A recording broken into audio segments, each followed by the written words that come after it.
اعوذ باللہ من الشیطان الرجیم بسم اللہ الرحمن الرحیم الحمد للہ رب العالمین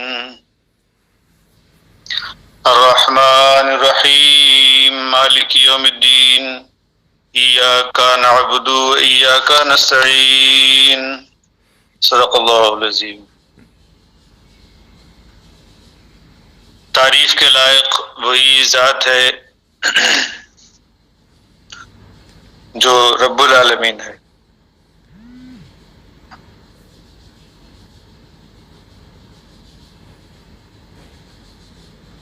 وہ رحمان ہے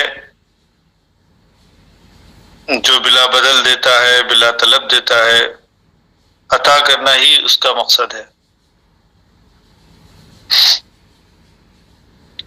اور وہ رحیم ہے کیونکہ وہ تنظیم بھی کرتا ہے، نظم و ضبط بھی قائم کرتا ہے۔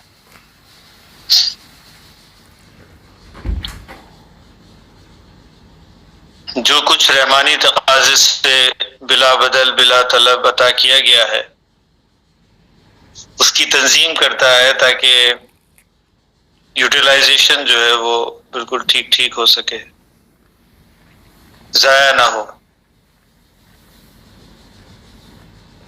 اور ایک عمل کا کئی گنا بدلہ دیتا ہے۔ یہ بھی اس کی رحم کا تقاضا ہے۔ پھر جب بگاڑ پیدا ہو جائے جو کہ ایک لازمی عنصر ہے، یہ سمجھنا چاہیے کہ اللہ نے ہر شے کے ساتھ اس کے شر کو تخلیق کیا ہے۔ بگاڑ کا پیدا ہونا ضروری ہے، بغیر بگاڑ پیدا ہوئے لائف جو ہے وہ آگے نہیں چل سکتی۔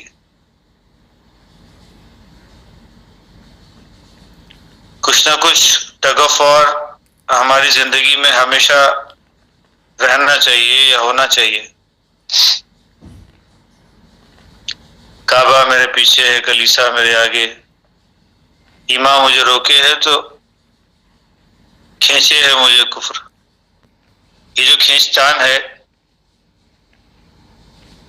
یہ زندگی کا ایک لازمی جز ہونا چاہیے، یا ہوتا ہے، یہ اللہ کی تخلیق ہے، کیونکہ اسی کے اندر ایمان جو ہے وہ پرورش پاتا ہے۔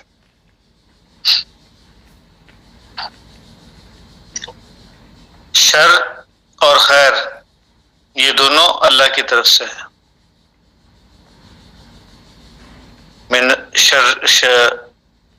یہ ایمان مفصل جو ہے اس کے اندر بتایا گیا ہے کہ والقدر خیرہ و شرہ من اللہ تعالی،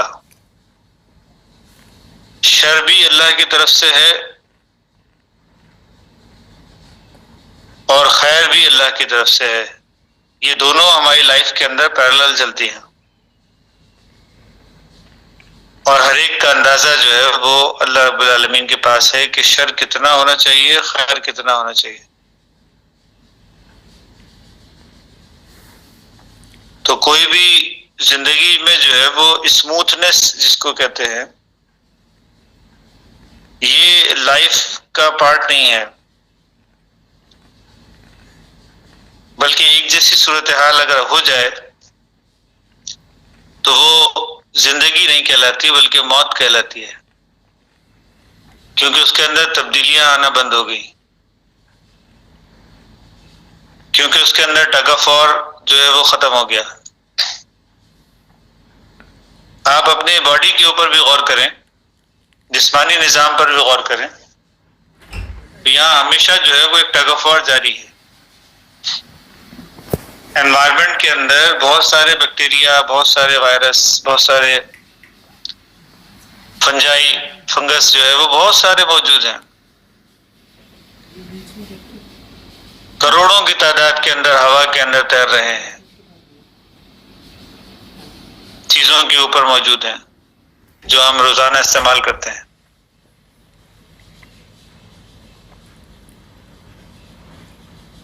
جو انسانی صحت کے لیے نقصان دہ ہو سکتے ہیں،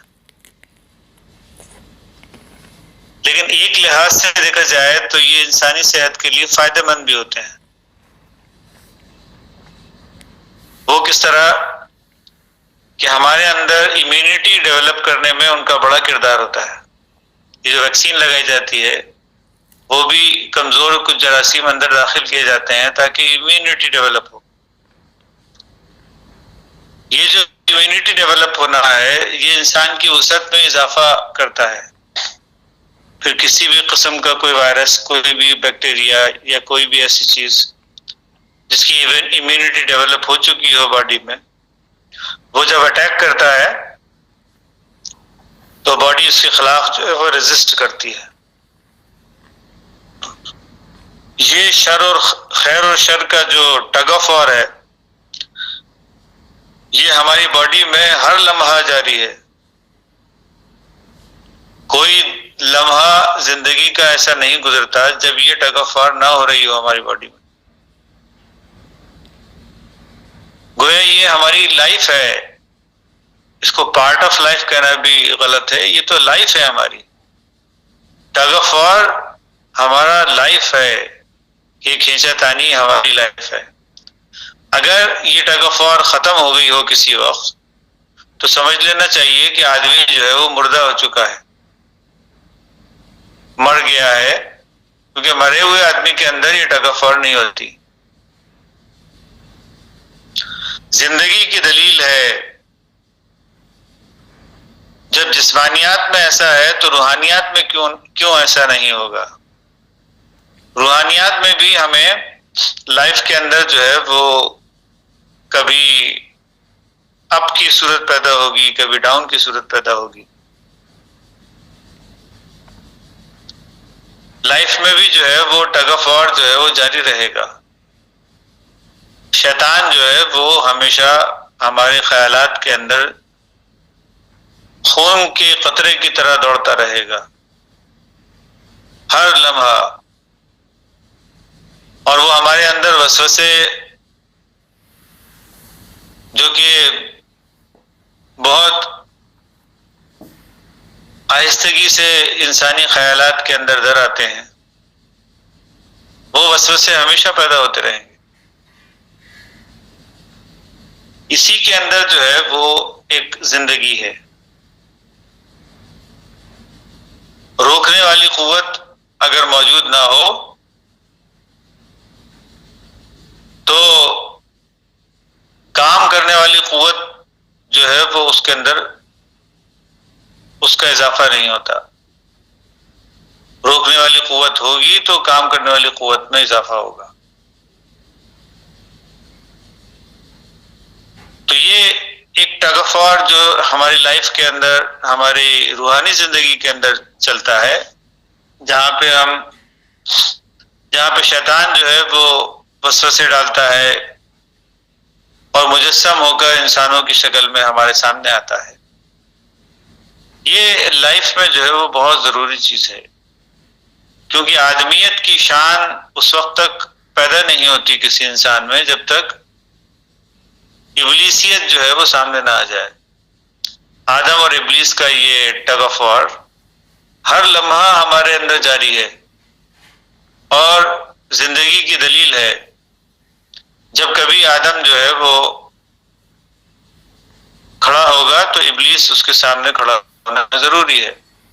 اگر ابلیسی قوت سامنے نہ موجود ہو تو شک پڑ جائے گا کہ پتہ نہیں آدمیت کی شان جو ہے وہ پیدا ہوئی بھی ہے یا نہیں پیدا ہوئی۔ انسان آدم کے مقام پر اسی وقت پہنچے گا جب ابلیسی قوت جو ہے وہ پوری شرح کے ساتھ جو ہے وہ پوری شرح صدر کے ساتھ جو ہے وہ ٹکرائے آ کر۔ حق کو حق کرنا جو ہے وہ اللہ رب العالمین اسی وقت کرے گا جب باطل جو ہے وہ اپنی پوری قوت سے ٹکرائے گا۔ تو انسانی زندگی جو ہے اس کے باڈی کی لائف پہ بھی غور کریں آپ، جسمانی زندگی پہ، تو وہاں پہ بھی ٹگ آف وار جاری ہے۔ جراثیم جو ہیں وہ حملہ آور ہو رہے ہیں، مسلسل حملہ آور ہو رہے ہیں، اور انسانی جسم کے اندر جو ہے وہ امیونٹی بھی پیدا ہو رہی ہے، اس سے مدافعت کی قوت بھی پیدا ہو رہی ہے۔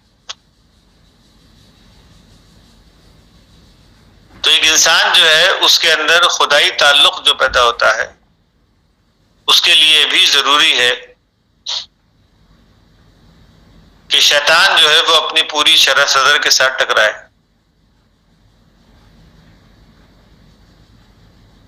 تو انسان کا شرح صدر بھی اسی سے ہوتا ہے۔ آدم کے مقام پر انسان جو کھڑا ہوتا ہے، آدمیت کے مقام پہ جو کھڑا ہوتا ہے، وہ اسی وقت کھڑا ہوتا ہے زمین میں جب تک دباؤ کی قوت پیدا نہ ہو، جب تک زمین میں دباؤ پیدا نہ ہو، اس وقت تک جو ہے وہ چشمہ نہیں ابلتا۔ تو یہ جو سرچشمہ حیات ہے یہ بھی نہیں ابلتا جب تک ہمارے جذباتی زندگی کے اندر اور ہماری جو احساس کی زندگی ہے اس کے اندر بھی جب تک دباؤ پیدا نہیں ہوتا۔ یہ دباؤ جو ہے وہ ضروری ہے کسی بھی ڈیولپمنٹ کے لیے، کسی بھی تخلیق کے لیے۔ یہ درد جو ہے وہ ضروری ہے۔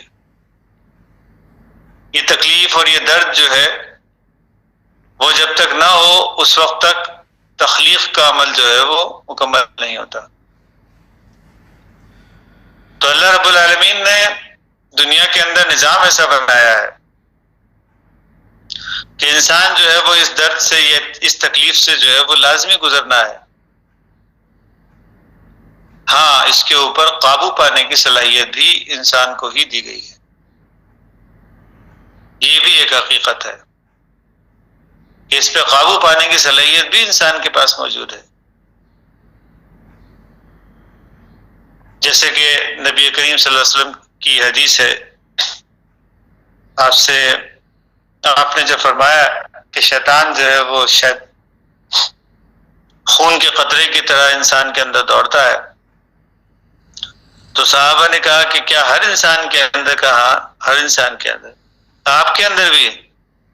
لوگوں کو حیرت ہوئی کہ شیطان جو ہے وہ کیا انسان نبی صلی اللہ علیہ وسلم کے اندر بھی موجود ہے؟ آپ نے فرمایا کہ ہاں، میرے اندر بھی۔ بلکہ کہا جائے تو جتنا زیادہ بڑا انسان ہوگا، جتنا بڑا روحانی انسان ہوگا، اس کا شیطان بھی اتنا ہی زیادہ بڑا ہوگا۔ تو وہ انسان کے ساتھ جو ہے وہ ٹگ آف وار میں ہمیشہ مصروف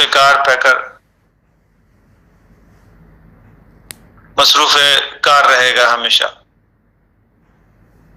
تو نبی صلی اللہ علیہ وسلم نے فرمایا کہ ہاں، میرے اندر بھی شیطان اسی طرح دوڑتا ہے جس طرح ہر انسان میں دوڑتا ہے، خون کے ہر قطرے کے ساتھ۔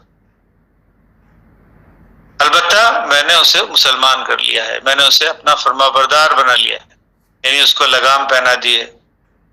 منہ زور گھوڑا ہے مگر اس کو لگام پہنا دی ہے، وہ اب میری مرضی سے جو ہے وہ موو کرتا ہے۔ تو یہ ٹگ آف وار کی قوت کا ہونا ضروری ہے، وہ گھوڑے کا جو ہے وہ سرکش گھوڑے کا ہونا ضروری ہے، لیکن ڈپینڈ کرتا ہے کہ سوار کتنا مضبوط ہے۔ اگر سوار مضبوط ہے، طاقتور ہے، تو وہ گھوڑے کو جو ہے وہ دبا لیتا ہے، وہ اس کو لگامیں پہنا کر اپنی مرضی سے دوڑاتا ہے۔ تو یہ جو نفس ہے یہ کوئی بری شے نہیں ہے جس کے اندر برائی کے جذبات بھی پیدا ہوتے ہیں۔ یہ نفس کوئی بری شے نہیں ہے، بلکہ یہ بہت اچھی شے ہے۔ یہ اس موزور گھوڑے کی طرح ہے جو ہم کو بہت دور تک لے کر جاتا ہے، صرف کنٹرول کرنے کی ضرورت ہوتی ہے۔ اگر کسی انسان نے، کسی مرد میدان نے اس کو کنٹرول کر لیا تو یہی نفس جو ہے وہ اس کو بہت اونچائی تک لے کر جاتا ہے۔ یہ نفس امارہ سے نفس لوامہ میں منتقل ہوتا ہے، یہ نفس لوامہ سے نفس مطمئنہ میں منتقل ہوتا ہے۔ انسان کو ایڑ لگانے کا، آگے بڑھانے کا یہی ایک طریقہ ہے۔ یہ تخلیق میں اللہ رب العالمین نے رکھا ہے، من شر ما خلق۔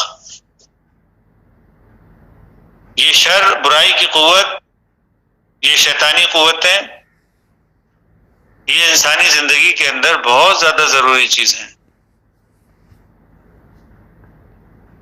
تاکہ انسان کو مہمیز لگ سکے، تاکہ انسان آگے بڑھ سکے۔ تندیے باد مخالف سے نہ گھبرائے عقاب، یہ تو چلتی ہے تجھے اونچا اڑانے کے لیے۔ انسان اونچا نہیں اڑے گا اگر مخالف ہوا نہیں ہوگی۔ تو اللہ رب العالمین نے ایسا سسٹم بنایا ہے، ایسا نظام بنایا ہے، تو بعض لوگ جو ہے وہ گھبرا جاتے ہیں اس کے اندر۔ اس میں گھبرانے کی کوئی بات نہیں ہے۔ جتنا بڑا انسان ہوگا اتنا ہی بڑا اس کا شیطان ہوگا۔ جتنی بڑی حق کی بات جو ہے وہ آپ کی زبان سے نکلے گی، اتنا ہی معاشرے کے اندر اس کے مخالف قوتیں جو ہیں وہ پیدا ہوں گی۔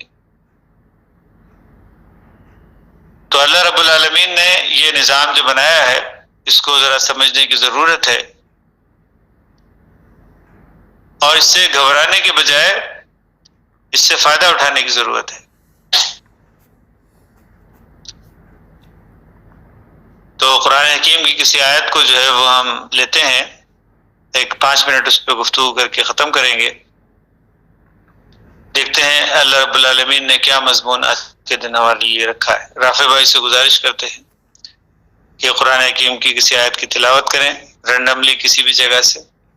جی اچھا، یہ سورت نمبر ہے 42، سورہ شورا، اور آیت نمبر ہے 13۔ 42 الشورا، آیت نمبر 13۔ جی جناب پڑھیے گا۔ اعوذ باللہ من الشیطان الرجیم، بسم اللہ الرحمن الرحیم۔ شرع لكم من الدين ما وصى به نوحا والذي أوحينا إليك وما وصينا به إبراهيم وموسى وعيسى أن أقيموا الدين ولا تتفرقوا به كبر على المشركين ما تدعوهم إليه الله يجتبي إليه من يشاء ويهدي إليه من ينيب۔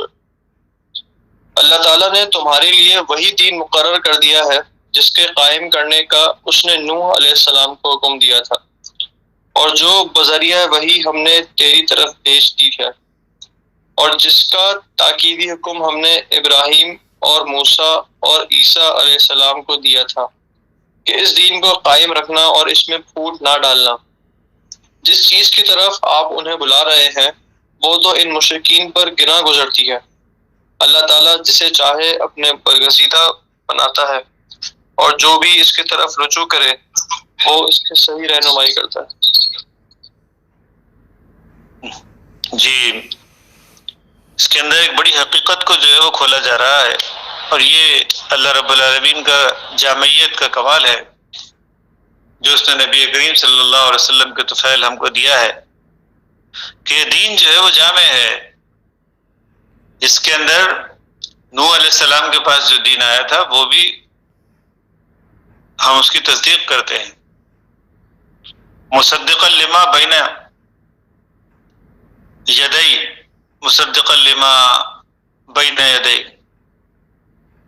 اللہ رب العالمین نے جو ہے وہ تصدیق بڑے مقام سے ہوتی ہے، ایک بڑا مقام مسلمانوں کو دیا ہے نبی صلی اللہ علیہ وسلم کے طفیل میں۔ اس کے ذریعے سے ہم ہر شے کی تصدیق کرتے ہیں۔ جیسے ایک انسان ہوتا ہے، انسان کو جو ہے وہ بڑا مقام دیا جاتا ہے کیونکہ وہ ہر شے کی تصدیق کرتا ہے۔ جانور جو ہے وہ ایک جانور کسی دوسرے جانور کی تصدیق نہیں کر سکتا، اس کو ایکسیپٹ نہیں کر سکتا، اس کو سمجھ نہیں سکتا. تو ایک جانور جو ہے وہ کسی دوسرے جانور کو نہ سمجھ سکتا ہے نہ اس کو ایکسیپٹ کر سکتا ہے، کیونکہ وہ صلاحیت جو ہے وہ اس کے اندر دی نہیں گئی.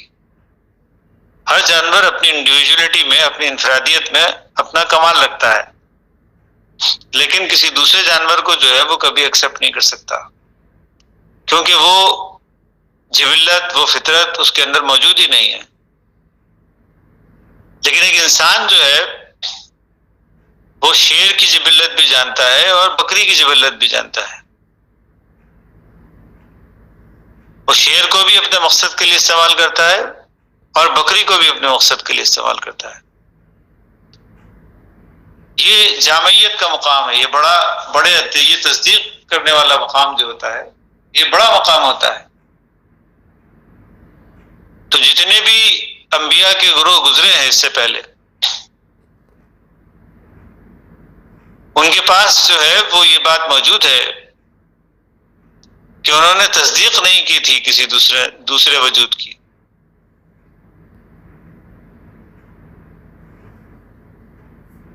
تو ہر ایک جو ہے وہ اپنی اپنی قوم کی طرف آیا تھا، کسی دوسرے قوم کی طرف جانے کی اس کو اجازت نہیں تھی. کسی دوسرے نبی، کسی دوسرے قوم کے پاس کوئی دوسرا نبی تھا، وہاں پہ ان کو جانے کی اجازت نہیں تھی. تو قرآن حکیم نے دین جو ہے وہ تو ایک ہی پیش کیا ہر دور میں، جو اس وقت کی ضرورت تھی. دین کہتے ہیں اس طریقہ کار کو جس کے اوپر چل کر انسان خدا کے نزدیک پہنچتا ہے. لیکن وہ دور جامعیت کا دور نہیں تھا، اس لیے جزوی دین دیا گیا، کلی دین ان کو نہیں دیا گیا، جامعیت والا دین ان کو نہیں دیا گیا. قرآن حکیم کی دوسری آیات سے جو ہے وہ اس کی وضاحت ہوتی ہے. تو جتنے بھی نبی آئے وہ اپنے اپنی قوم کی طرف بھیجے گئے. وہ ایک خاص جو ہے وہ جو اس وقت کی ضرورت کے لحاظ سے جو دین موجود تھا، جو دیا گیا تھا ان کو، اس کو ہی انہوں نے پھیلایا. لیکن جب انسانیت جو ہے وہ اجتماعیت کے مقام کے اوپر آ گئی، جہاں پہ جیسے خیمے کی تنابیں ہوتی ہیں وہ سکیڑ دی جاتی ہیں، کوئی پھیلا ہوا خیمہ ہوتا ہے اس کو کھڑا کر کے اس کی تنابیں جو ہیں وہ جب ٹائٹ کر دی جاتی ہیں تو ایک مخصوص شیپ کے اندر آ جاتا ہے. ایسے دنیا کی تنابیں جو ہیں وہ کھینچی جا رہی تھیں، اور ایک حصہ، ایک پورشن جو ہے وہ کسی دوسرے پورشن کے ساتھ جو ہے وہ مل رہا تھا. تنابیں سکڑ رہی تھیں دنیا کی. دنیا جو ہے وہ ایک پلیٹ فارم کے اوپر اکٹھی ہو رہی تھی. ان کے اندر ایک جگہ جمع ہونے کا، ایک دوسرے کے حقائق کو جو ہے وہ قبول کرنے کا مادہ جو ہے وہ پیدا ہو رہا تھا. ایسے وقت میں آقا نامدار منبع انوار خاتم النبیین صلی اللہ علیہ وسلم تشریف لائے اور ایک ایسا دین انہوں نے پیش کیا جو نوح علیہ السلام کا بھی دین تھا، جو ابراہیم علیہ السلام کا بھی دین تھا، جو 1,24,000 انبیاء کا دین تھا. اسی دین کو جامعیت کی شکل کے اندر جو ہے وہ پیش کر دیا. تو یہ جامعیت جو ہے یہ صرف اور صرف اسلام کی پیکولیرٹی ہے. تو جو دین نوح علیہ السلام کے پاس آیا تھا وہی دین نبی کریم صلی اللہ علیہ وسلم کے پاس آیا. فرق کیا تھا؟ بس جامعیت کا مقام تھا.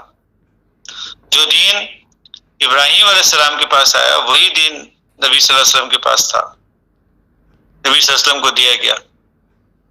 تو ہر دور کے اندر جو بھی وہ دین لے کر آئے تھے اس کے اندر یا ردب و یا بس ہو گئی، اس کے اندر کچھ ایڈیشن، کچھ سبٹریکشن ہو گیا.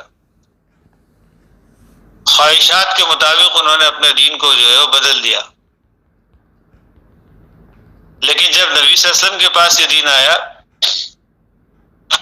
تو اللہ نے اس کی حفاظت کا ذمہ بھی لے لیا کہ اب یہ کبھی بدلا بھی نہیں جائے گا. تو جو قرآن آج سے 14 سال پہلے نازل ہوا تھا آج بھی حرف بحرف وہ اسی شکل کے اندر موجود ہے. اور ایک معلوم تاریخ کا دور، نون ہسٹری کا دور شروع ہوا جہاں پہ ہر چیز جو ہے وہ آلریڈی ریکارڈ ہوتی چلی گئی. تو اللہ رب العالمین نے ایک ایسے دور میں نبی صلی اللہ علیہ وسلم کو بھیجا جس دور میں ہر شے جو ہے وہ ریکارڈ ہو رہی تھی. تاریخ جو ہے وہ اس طرح سے پراپر طریقے سے لکھی جا رہی تھی. نون ہسٹری کا دور تھا. انسائکلوپیڈیا برٹانیکا کہتے ہیں کہ ایک ہی نبی ہے جو نون ہسٹری کے اندر ہم کو نظر آتے ہیں اور وہ محمد صلی اللہ علیہ وسلم ہے. باقی جتنے بھی نبی گزرے ہیں وہ سب افسانوی حجابات میں گم ہیں. ان کے متعلق جو کچھ بھی بتایا جا رہا ہے کچھ یقین کے ساتھ نہیں کہا جا سکتا کہ وہ سب کچھ سچ ہے. تو نون ہسٹری میں ایک ایسا دین آیا جو جامعیت والا دین تھا اور اس کو جو ہے وہ قرآن حکیم جو ہے وہ یہاں پہ فرما رہا ہے کہ اللہ نے تمہارے لیے وہی دین مقرر کر دیا ہے. شرع لکم من الدین ما وصی بہ نوحا، جو نوح پہ نازل ہوا تھا، والذین اوحینا الیک، اور جو ہم نے تیری طرف بھیجا ہے. یہ بھی دین وہی ہے، طریقہ کار وہی ہے خدا تک پہنچنے کا. وما وصینا بہ ابراہیم و موسیٰ و عیسیٰ، حالانکہ یہ ایک دوسرے کے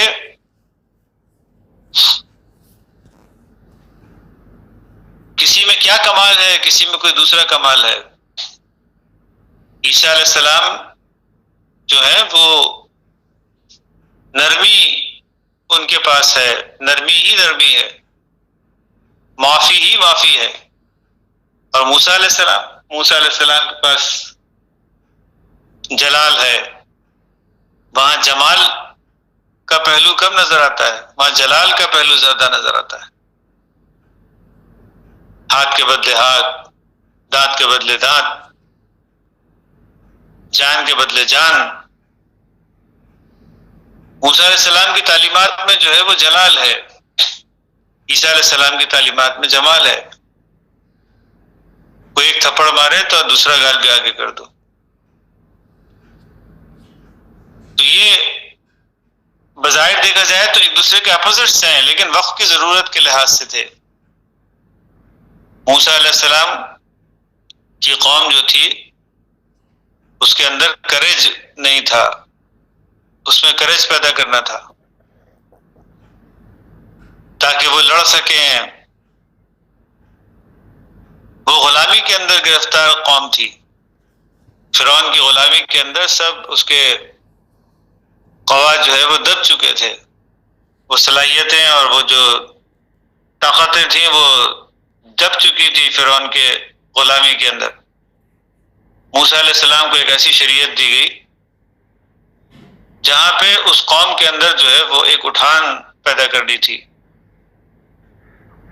ایک ایسے نبی کو بھیجا گیا جس کے پاس جلالی تعلیمات تھی. اور عیسیٰ علیہ السلام کے دور میں یہودی جو تھے وہ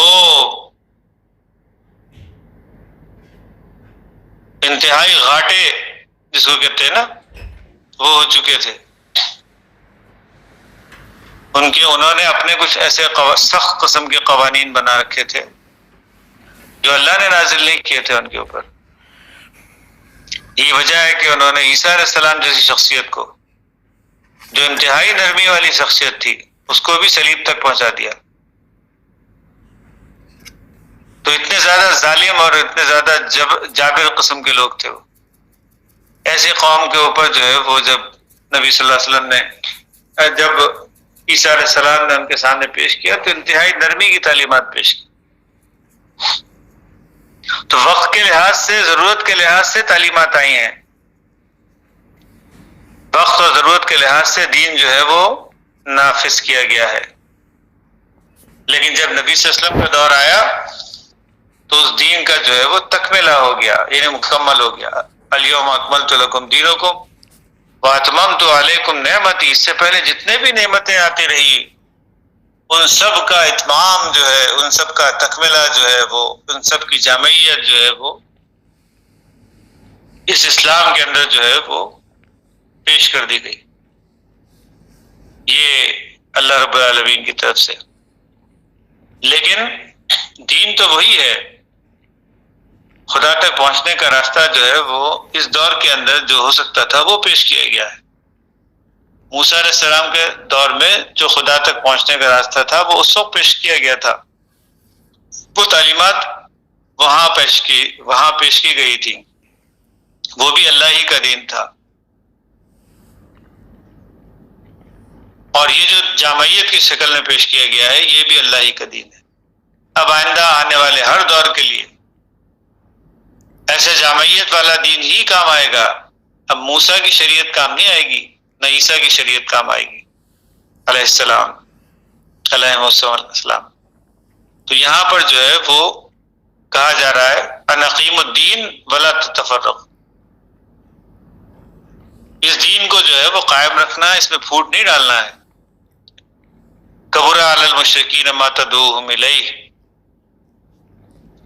اور یہ جو مشرکین جو ہیں ان کے اوپر جو آپ جس طرف ان کو بلا رہے ہیں، یہ مشرکین کو جو ہے وہ اس کے اوپر یہ چیز بڑی گراں گزرتی ہے، بڑی بھاری پڑتی ہے ان کے اوپر۔ مگر اللہ یجتبی الیہ، اللہ جو ہے وہ جس کو چنتا ہے، جس کو اپنا برگزیدہ بنانا چاہتا ہے، جس کو چنتا ہے اللہ، وہ اللہ بہتر جانتا ہے۔ اللہ نے اس دور میں جو ہے جن انسانوں کو چنا وہ جامعیت والا دین رکھتے ہیں، اور آئندہ آنے والے ہر دور کے اندر یہ مسلم ہی دنیا کے اوپر جو ہے وہ غالب ہوگا۔ تو جو بھی اس کی طرف رجوع کرے وہ اس کی رہنمائی کرتا ہے۔ وَيَهْدِي إِلَيْهِ مَن يُنِيبُ، تو جو منیب قلبی کے ساتھ، رجوع کی کیفیت کے ساتھ جب بھی اللہ کی طرف آئے گا تو اللہ رب العالمین جو ہے وہ اس کو ہدایت دے گا۔ تو ہدایت کا تعلق اس بات سے ہے کہ کون منیب قلب ہے، کون رجوع کرنے والا قلب رکھتا ہے اپنے دل میں۔ جو رجوع کرنے والا انسان ہوگا اس کو ہی ہدایت ملے گی۔ تو یہاں پہ ابھی ہم ختم کرتے ہیں۔ بارک اللہ لنا ولکم فی القرآن العظیم ونفعنا وإیاکم بالآیات والذکر الحکیم، انہ تعالی جواد کریم ملک البر الرؤوف الرحیم رب حلیم۔ اس پہ کوئی سوال ہے؟